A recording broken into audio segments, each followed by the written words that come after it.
पतंजलि शर्मा जी, जयपुर से। राधे राधे। महाराज जी, आपके चरणों में कोटि कोटि प्रणाम। महाराज श्री, हमारी संतान जो हमसे उत्पन्न होगी, क्या वो अपने पूर्व कर्मों के अनुसार शरीर मिलेगा या माता पिता के कर्मों के अनुसार? अगर माता पिता के कर्मों के अनुसार उत्पन्न होगी तो क्या सावधानी रखें? कृपया मार्गदर्शन करें।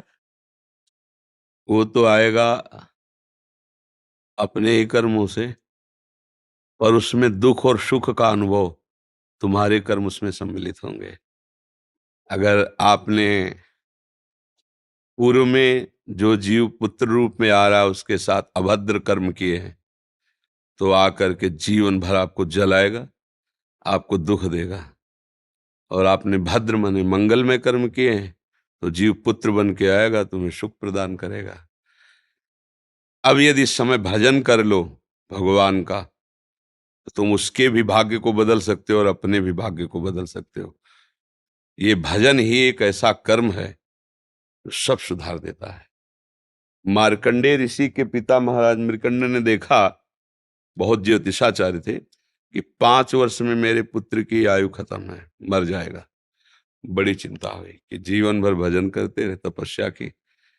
पहले प्राय हम सब ऋषियों की ही संतान हैं, रहते गृहस्थ में थे, पर पूर्ण ऋषि तपस्वी मुनियों की तरह हम सब ऋषियों की संतान है। जब गोत्र पूछा जाए तो देखो नहीं बोलते भरद्वाज गोत्र, याज्ञवल्क्य, गा, हम सब ऋषियों की संतानें हैं। हाँ, तो उन्होंने को लगा कि कैसे क्या कर सकते हैं कि 5 वर्ष के बाद ये बालक जीवित बना रहे। अब पिता का कर्म शुरू हो रहा है।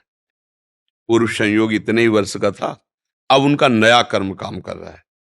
उन्होंने विचार किया, भगवान के भक्तों और संतों में विशेष सामर्थ्य है। यदि संतों को साष्टांग दंडवत करे और संतों का आशीर्वाद मिले, तो मैं इसे मृत्यु से भी बचा सकता हूं। उनको पता था, उनकी श्रद्धा थी, उनकी भावना थी। तो प्रायः पवित्र नदियों के किनारे ही ऋषियों के आश्रम होते थे, तो गंगा जी के समीप ही, हाँ, तो घाट में खड़ा कर देते। जो भी संत दिखाई देते, वैष्णव तिलक या शैव तिलक, वो सबको आदेश कर, छोटा सा बालक 2 वर्ष 3, साष्टांग प्रणाम करो, साष्टांग प्रणाम करो। उनकी सेवा यही थी, प्रसाद पाओ और जाके घाट में खड़े हो, जो भी संत दिखाई दे साष्टांग प्रणाम करो। एक दिन प्रच्छन्न वेश से गुप्त रूप से सनक सनंदन सनातन सनत कुमार भी, अब आपको क्या पता कौन महात्मा किस कोटि का किस वेश में तुम्हारे पास बैठा है, या तुम्हारे संग वार्तालाप कर रहा है, या तुम्हें कभी मिल सकता है, हमारी दृष्टि नहीं है ना। और वो दिव्य महापुरुष थे और वो देखा करते थे। जो साष्टांग प्रणाम किया तो चारों संत वेश में थे, उनका चिरंजीवी भव, बस वो आ गए। कब महाराज, मेरी दृष्टि अचूक है, आप सनक सनंदन सनातन सनत कुमार, चारों ब्रह्म कुमार है ना, प्रच्छन्न वेश से आप घूम रहे हैं, ये तो अभागी है, 5 वर्ष में इसकी मृत्यु हो जाएगी। वो आप कह रहे हैं चिरंजीवी भव, तो आपके वचन मिथ्या या इसका भाग्य मिथ्या? इसी इसी बात में बैठे थे कि कोई ना कोई महापुरुष जब फंसेगा तो ये भाग्य को मिटा सकता है, साधारण थोड़ी मिटा पाता है, महापुरुष ही मिटा पाता है, उसमें सामर्थ्य होती है। तो उनका ठीक है, चिरंजीवी तो रहेगा ही।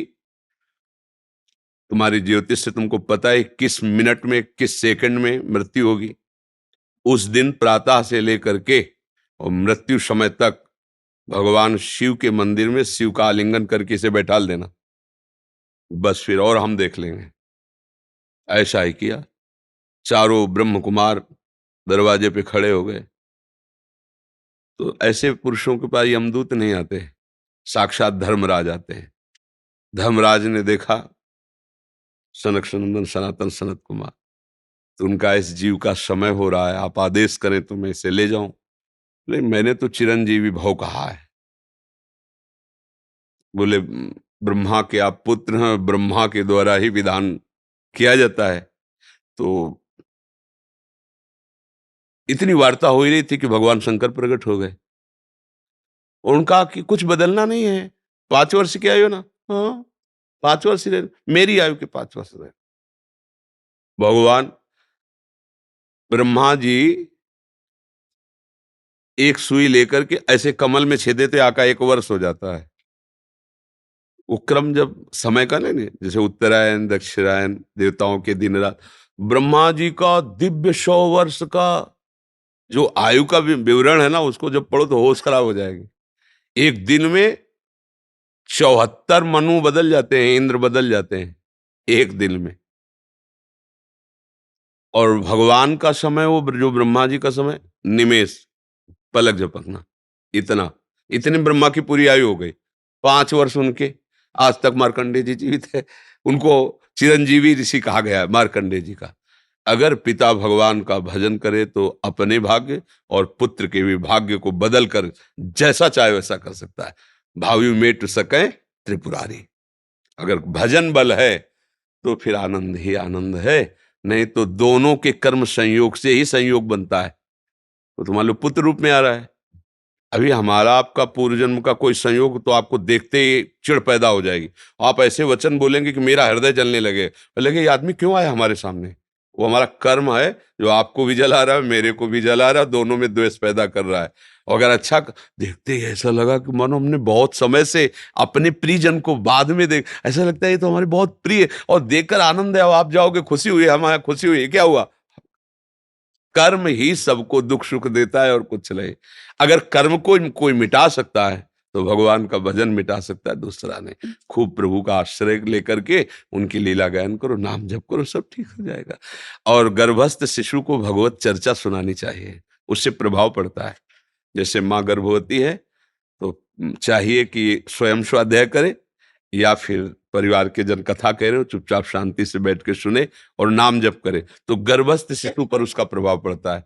जैसे प्रहलाद जी जब कयाधु जी के गर्भ में थे तो नारद जी अपने आश्रम में लेकर के उनको भी भगवत चर्चा भक्ति का उपदेश किया, तो ऐसे महान भागवत 5 वर्ष में विश्व विजेता हिरण्यकश्यप को परास्त कर दिया।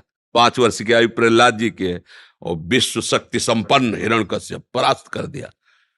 अभिमन्यु जी गर्भ में ही थे, चक्रव्यूह का वेदन की क्रिया बताई तो 6 द्वार वेदने की क्रिया तक वो जगती रही, 7वें विश्व हो गई। तो फिर वो मतलब गर्भस्थ शिशु पर बाहरी चर्चा का प्रभाव पड़ता है, बाहरी आचरण का प्रभाव पड़ता है। यदि हम नाम कीर्तन, भगवत चर्चा, भगवत कथा वार्ता, तो उसमें भक्ति का अंकुरण हो जाएगा, गर्भस्थ शिशु में उसका प्रभाव पड़ जाएगा।